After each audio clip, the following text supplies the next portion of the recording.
Hello, I am Professor Fyodor Sergei Antonius Flavius Theophilus Raskolnikov Eisenstein. In 1948, Karl Marx and Friedrich Engels published the Communist Manifesto, in which they attacked the classist society that dominated England and the world at the time. The work had a profound impact upon European society. It of course begins with those classic and immortal words, "There is a spectre haunting Europe. It is the spectre of communism." Chilling stuff. Meanwhile, let us consider the works of William F. Shakespeare, Jr., considered by many to be the greatest author the English language has ever produced. Shakespeare himself had a huge impact upon European society. In their work, Shakespeare and European Culture by Professors de Bestia and Gregor, the idea of Shakespeare's impact is thoroughly explored and shown that without Shakespeare, European society would be vastly different from what we see today. Study of Shakespeare and his motives for writing are, of course, as old as literary criticism itself. Harold Bloom has written upon it, G. Wilson Knight has written upon it, Northrop Frye has written upon it. Even the great Samuel Johnson and the equally great Roland Emmerich have composed lines upon it. Yet this brings up an interesting question as to Shakespeare's motives and the reasons why these impacts were so similar. Is it because the two works, the Communist Manifesto and Shakespeare's plays, are different? Or did they have a similarly profound impact because they are in fact very similar themselves?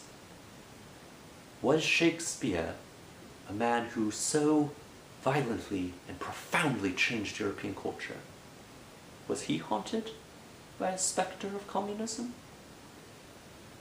Was Shakespeare a communist? This is the claim we will investigate today. The answer may, in fact, change your opinion about the bard for all time. It may even change your opinion of the world. And it will most certainly change your unexamined ideology on the subject. Well, without further ado, let us begin. Let us first investigate what we do know about Shakespeare. He was the son of a glover, a working-class man.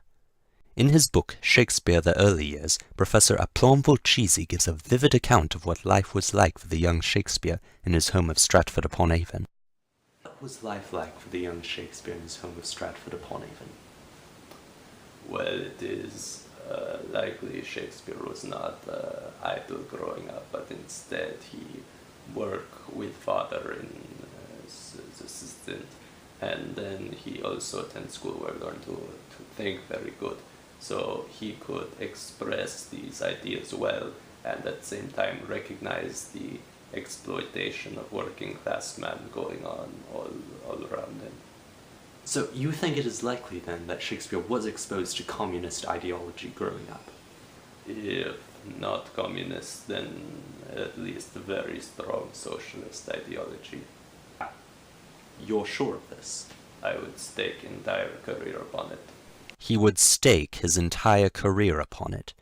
We know then that Shakespeare grew up recognizing the plight of the working man, and he was at least knowledgeable about socialist thinking.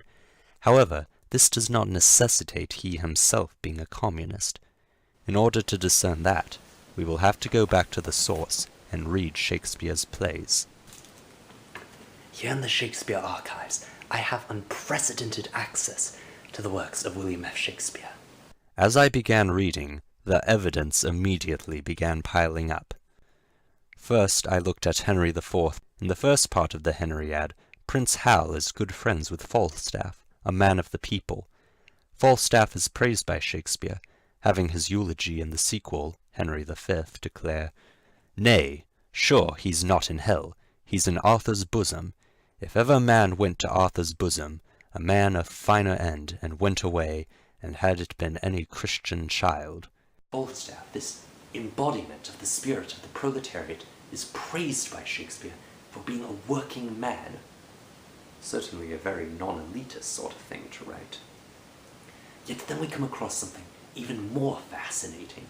Towards the end of Henry IV, Part 2, Falstaff attempts to see Prince Hal, this boy whom he has raised and entertained throughout his entire life, giving him a good solid upbringing and proletarian values. Yet, when Falstaff attempts to see Prince Hal, now crowned King Henry V, Henry's reaction is less than grateful. I know thee not, old man. Fall to thy prayers. How ill white hairs become a fool and jester. I have long dreamed of such a kind of man, so surfeit-swelled, so old, so profane. But being awakened, I do despise my dream.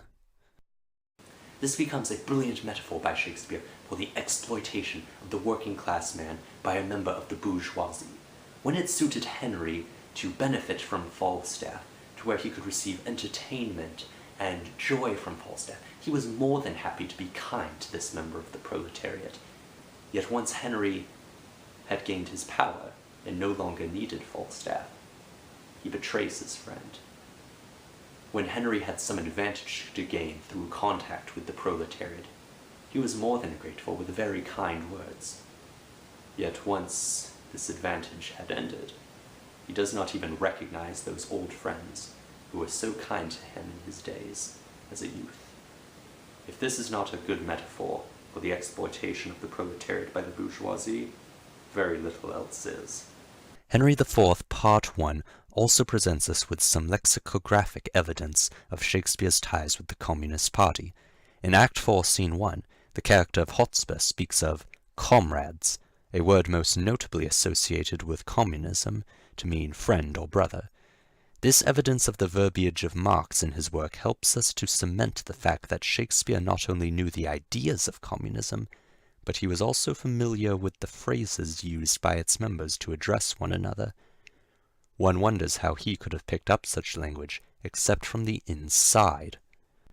Another instance of Shakespeare's writing of the workers' plight comes from his play The Tempest. In his subplot involving Caliban and Stephano, Caliban, who is more powerful than Stephano, treats the latter as though he were a god, due to Stephano giving him wine. Wine, a suppressant that makes men think less, given by a false god. This clearly ties back to Karl Marx's remark that religion is the opiate of the masses. For in this instance, the wine given by the false god Stephano is keeping Caliban in check, making him think that there is a certain hierarchy when in fact none exists, making him think that such must be the way it is, and not recognizing his own exploitation. However, by the end of the play, Caliban has grown wiser, perhaps even having his class conscience raised to the point where he recognizes his foolishness, and in Act 5, Scene 1, he declares communistically, "What a thrice double ass was I to take this drunkard for a god and worship this dull fool." Caliban serves in this instance as an embodiment of the exploited working class being forced to serve out of their own ignorance. He is even portrayed as a kind of beast, a clear reference to how the bourgeoisie see the proletariat as less than animals. Yet in the course of the play, the happy ending is predicated on the fact of Caliban realizing his own exploitation, having his class conscience raised, and then asserting his own independence, throwing off his chains that have been placed upon him through the lies and propaganda of the bourgeoisie. We can only assume Caliban establishing a dictatorship of the proletariat over Stephano and the other characters, for their own good, would have followed had times been more accepting of such ideology. Once I began pulling on these threads, I discovered they ran throughout the entire tapestry of Shakespeare's work. In Richard III, one discovers Shakespeare making a stringent attack on the monarchist system, wherein it is by murder one achieves power. He focuses in on how these violent, immoral power struggles are often at the cost of the working peoples of the land. In Much Ado About Nothing, Shakespeare makes a mockery of the military authority found in Dogberry, portraying this man of the law as a buffoon, a clear attack upon the police state of Oliver Cromwell. Also in Much Ado, Shakespeare portrays the land of Messina as a paradise, wherein class distinctions count for almost nothing, and people labor under their own will, clearly having their class conscience raised to the point where the immoral incentives of capitalism no longer matter to them. In Taming of the Shrew, his often misunderstood play, Shakespeare shows how the bourgeoisie system seeks to break women of their own free will and force them into the confines of a capitalistically immoral marriage, showing how the system will use torture to keep itself running smoothly. In Romeo and Juliet, Shakespeare again satirizes the bourgeoisie lifestyle, showing how the two titular characters of it will kill themselves over something like love, caring not at all for the exploitation of the working-class peoples of the world. In Hamlet, Shakespeare makes a mockery of the bourgeoisie existentialism so prevalent around this time by showing the royal Hamlet as indecisive, caring so much for his own existence and purpose, yet completely disregarding the will of the people. Hamlet's finding of the skull of Yorick partway through is a clear metaphor that the era of happy capitalism necessary for the inevitable progress of history has come to an end, and it is time for men to move on to the next stage, socialism. All of this comes together to paint quite a picture of Shakespeare as an ardent communist. But I began to wonder, was I perhaps reading too much into this? Was I allowing my own interpretation to cloud the meaning Shakespeare might have meant? Thus, I decided to do some research on how Shakespeare had been received around the world. To start off, I went to Russia, former bastion of communism. The Soviet Union was notorious for banning works it felt threatened the communist way of life. Yet, aside from a brief instance where the cult of personality traitor Stalin banned Hamlet, Shakespeare was performed regularly in the Soviet Union, as documented by the BBC. Why would the Soviet Union allow its intelligentsia to perform Shakespeare unless it felt the works of Shakespeare were either non-threatening to, or perhaps even supportive of, the communist way of life? Further evidence arises in the work Banned Books by Haidt and Granis, wherein they show that in 1953 several schools in the United States banned Shakespeare in the classroom. 1953 was also the height of the Red Scare in America, wherein all things relating to communism were suppressed in an attempt to keep the American people from having their class conscience raised to the point of overthrowing their corrupt capitalistic government. Why would the proponents of the Red Scare then seek to ban Shakespeare, unless they feared reading him might sway young minds towards the communist way of thinking? Having gathered all this evidence, I knew the puzzle was almost complete. But something was still missing, something I had yet to think of that would complete the narrative that had been unfolding before me. Suddenly, there was a major breakthrough. As I edited, the film Anonymous played on TV. That film posits that it was the Earl of Oxford who wrote the plays of Shakespeare. Upon this revelation, I began research and discovered that not only had the Earl of Oxford written Shakespeare's plays, but so had Francis Bacon, Ben Jonson, Christopher Marlowe, Elizabeth I, and many more. Then, another break.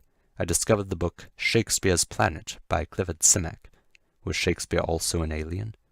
With this new information, the solution became simple and elegant. Shakespeare was not an individual seeking to profit in the world then, but rather a collective of people attempting to change the world for the greater good.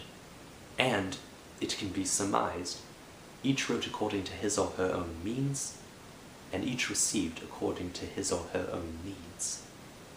That is communism. So, there we have it. Shakespeare revealed to be a communist at long last. The secret of the bard has been revealed, and it is the secret that the spectre haunting the bard is in fact communism. If you wish to further the sort of academic study going on in this video, be sure to like, subscribe, comment, and most importantly share, because knowledge is only powerful when all people share it equally. I am Fyodor Sergei Antonius Flavius Raskolnikov Eisenstein. Farewell. Good night, sweet prince. Remember, you have nothing to lose but your chains.